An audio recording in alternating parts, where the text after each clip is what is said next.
Good morning. पिछले 2-3 video में हम सेल के बारे में चर्चा कर रहे हैं। हमने पिछले वीडियोज़ में पढ़े हैं types of cells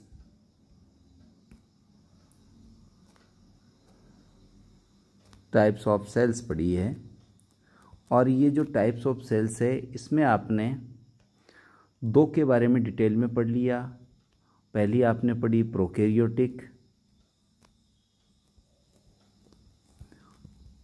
prokaryotic cells पढ़ी फर्स्ट तो आपने, और जो सेकंड आपने पढ़ी है वो पढ़ी है यूकैरियोटिक। अब प्रोकैरियोटिक क्या होती है, यूकैरियोटिक सेल्स क्या होती है, उसके मेजर करैक्टर कौन से हैं, इसके मेजर करैक्टर कौन से हैं, ये आप स्टडी कर चुके हैं। मेजर क्लासिफिकेशन यही होता है 1 और 2। लेकिन इसके साथ साथ क्या है कि आपने जब हम क्लासिफिकेशन पढ़ रहे थे तो मैंने इन दोनों के बिटवीन एक तीसरे नंबर की सेल भी लिखी थी जिसका नाम था मीजोकैरियोट्स।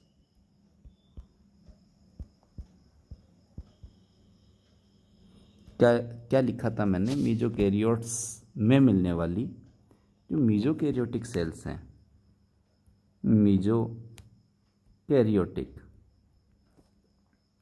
Karyotic sales. अब मीजो का मतलब क्या होता है, मिडिल होता है। वैसे मीजो का मतलब क्या होता है, मिडिल, या जिसको आप कहते हैं मीजो का मतलब क्या है भाई, मीजो का मतलब होता है बीच का, अर्थात दोनों के बीच में जो सेल मिलती है वही क्या है, वही है मीजोकैरियोटिक सेल्स। अब जो मीजोकैरियोटिक सेल्स है इसको हम दोनों के बीच में क्यों रखते हैं, तो इसके पीछे रीज़न देखिए आप। इसका रीज़न मैं आपको एक सिंपल अर्थ में समझाऊं तो हम ये कह सकते हैं कि इसमें जो सेल्स थी प्रोकैरियोटिक सेल्स, उसमें आपने देखा था कि मेम्ब्रेनलेस न्यूक्लियस था। लेकिन इसमें क्या होता है, मेम्ब्रेन बाउंड न्यूक्लियस मिलता है, मेम्ब्रेन बाउंड न्यूक्लियस। अब मेम्ब्रेन बाउंड जो न्यूक्लियस है वो किस में मिल रहा था, यूकैरियोटिक सेल्स में मिल रहा था। किस में मिल रहा था, यूकैरियोटिक सेल्स में। तो ये कंडीशन कौन सी हो गई इसकी, ये यूकैरियोटिक सेल्स वाली कंडीशन हो गई। लेकिन आप दूसरी तरफ देखिए, इसमें हिस्टोन प्रोटीन नहीं मिलती। हिस्टोन प्रोटीन जो है वो क्या होती है, एब्सेंट होती है। इसमें हिस्टोन प्रोटीन जो है वो इसमें नहीं मिलती।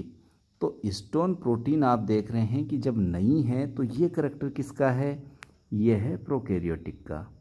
प्रोकैरियोटिक सेल्स में आपने यही देखा था कि जो प्रोकैरियोटिक सेल्स होती है उसमें हिस्टोन प्रोटीन नहीं होती, और यूकैरियोटिक सेल्स का करैक्टर आपने देखा था मेम्ब्रेन बाउंड स्ट्रक्चर इसमें मिलती है। तो यहाँ आपने देखा कि 2 करैक्टर हैं, और 2 करैक्टर कौन से हैं, एक करैक्टर तो यह है कि हिस्टोन प्रोटीन इसमें नहीं मिलती, और दूसरा करैक्टर है इसमें मेम्ब्रेन बाउंड न्यूक्लियस होता है। अब मेम्ब्रेन बाउंड जो न्यूक्लियस है, ये जो करैक्टर है वो किसका है, वो करैक्टर है यूकैरियोटिक सेल्स का। और जो प्रोकैरियोटिक सेल्स है उसका करैक्टर है क्या, एक करैक्टर मिल रहा है इसमें, हिस्टोन प्रोटीन एब्सेंट होती है। तो मैं ये कह सकता हूँ कि यूकैरियोटिक सेल्स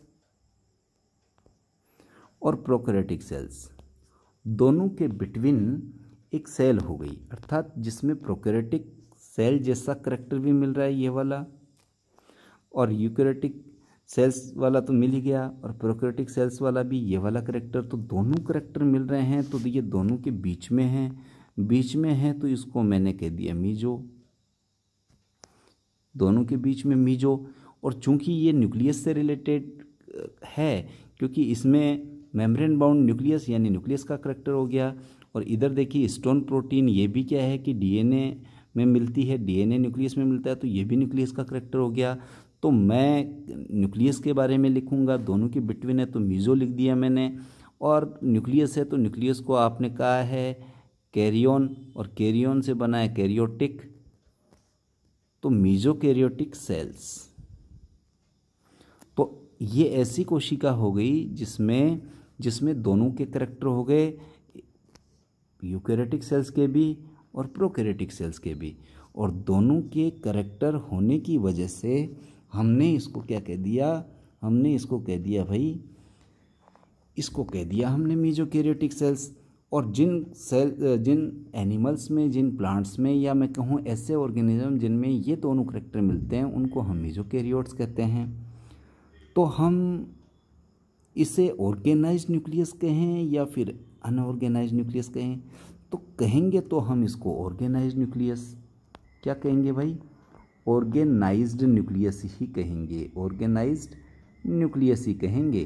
तो ऑर्गेनाइज्ड न्यूक्लियस तो हमने कह दिया, लेकिन अब हम इसको किस करैक्टर के द्वारा पहचानें कि भाई ये तो दो करैक्टर आप ऊपर देख चुके हो, तो तीसरा करैक्टर हम यहाँ देख लेते हैं। तीसरा करैक्टर जो हमने देखने जा रहे हैं कि इसमें जो क्रोमोसोम्स होते हैं, क्रोमोसोम्स वे ऑर्गेनाइज्ड नहीं होते,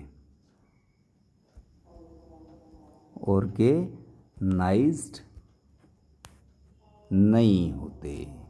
तो आपने यहाँ देख लिया ये तीसरा करैक्टर, जैसे कि क्रोमोसोम्स आपने कहा, और ये क्रोमोसोम्स हैं वो ऑर्गेनाइज नहीं है, और ऑर्गेनाइज नहीं है तो ऐसी कंडीशन में हम इसको कहेंगे क्या, मीजोकैरियोटिक सेल्स। अब जो ये मीजोकैरियोटिक सेल्स हैं, इसका एग्जाम्पल क्या है, इसके एग्जाम्पल्स क्या हैं, यानी ये एग्जाम्पल हमें मालूम तो होने ही चाहिए कि हम कैसे पहचानें कि ये मीजोकैरियोटिक सेल्स का एग्जाम्पल होगा। तो आपको इससे चलना पड़ेगा, किसमें, आप कहें एल्गी क्लास में, जो एल्गल क्लास होती है उसमें जाना पड़ेगा। और ये जो एल्गल क्लास है उसका भी एक विशेष, आप जानते हैं एल्गी की जब क्लासेज पढ़ते हैं तो आप बहुत सारी क्लासेज पढ़ने जाते हैं, उनमें से एक क्लास आप पढ़ते हैं डायनोफाइसी,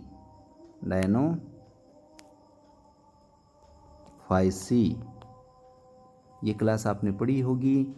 तो डायनोफाइसी के जो मेंबर होंगे, डायनोफाइसी जो क्लास है उसके जो मेंबर हैं,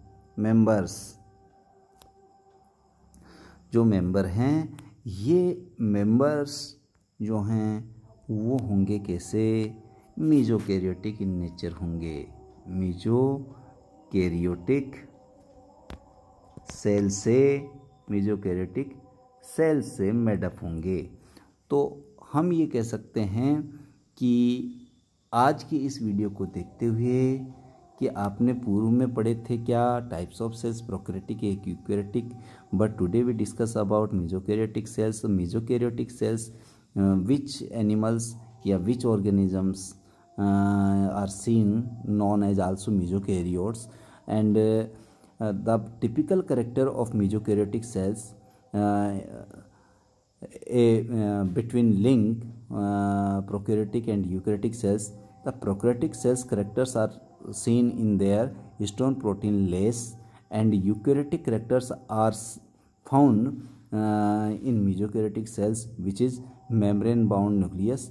And third, major characters are seen in their cytoplasm, chromosomes not organized, and some special typical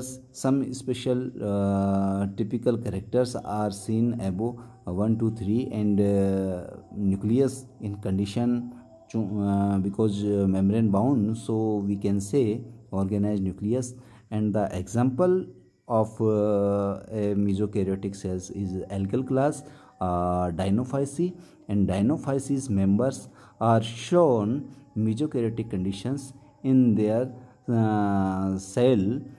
So Dinophysis members are known as mesokaryotes, and the type of cell is known as mesokaryotic cells. सो आप सभी से फिर से मेरा ये रहेगा कहना कि अगर आपको जूलॉजी के बहुत से अच्छे वीडियो ऑन स्क्रीन देखने हैं तो आप डिस्क्रिप्शन में दिए गए लिंक पे जाइए और वहाँ पर क्लिक करके आप पर्सनली यूट्यूब चैनल पे आप बहुत अच्छे अच्छे वीडियो जूलॉजी से रिलेटेड देख सकते हैं। सो आप आइए और अपने यार दोस्तों को भी शेयर कीजिए, सब्सक्राइब कीजिए एंड लाइक कीजिए। Thank you for watching.